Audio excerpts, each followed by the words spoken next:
આજે આપણે ચર્ચા કરીશું હેલ્ધી બેબી રૂટીન વિશે. જો માતાને હેલ્ધી અને સ્માર્ટ બેબી જોઈતું હોય તો ફક્ત ડાયટ જ નહીં પરંતુ એક પરફેક્ટ રૂટીન ફોલો કરવું જરૂરી છે. પરફેક્ટ રૂટીનમાં દિવસની શરૂઆત એક મુઠ્ઠી અખરોટ અને એક ગ્લાસ દૂધથી કરી શકાય છે. અખરોટમાં ઓમેગા 3 હોય છે જે બેબીના બ્રેઇનના ડેવલપમેન્ટ માટે ખૂબ જ જરૂરી હોય છે, જ્યારે દૂધમાં કેલ્શિયમ હોય છે જે બેબીના બોન અને ટીથ મજબૂત બનાવે છે.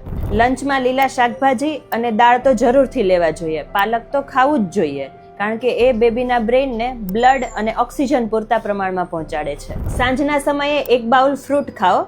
તેમાં ટોમેટોઝ, બેરીઝ અને ઓરેન્જ જેવા ખાટા ફ્રૂટ એડ કરી શકાય છે જેનાથી બેબીની સ્કિન સારી રહે છે. સાથે તમે એક ખજૂર પણ ખાઈ શકો છો જે બેબીને ખૂબ જ એનર્જેટિક રાખશે. ડિનર હળવું પરંતુ ન્યુટ્રિશનલ હોવું જોઈએ. તેમાં શાક રોટલી સાથે દહીં પણ એડ કરી શકાય છે. દહીં બાળકના ગટની ઇમ્યુનિટી માટે બેસ્ટ છે.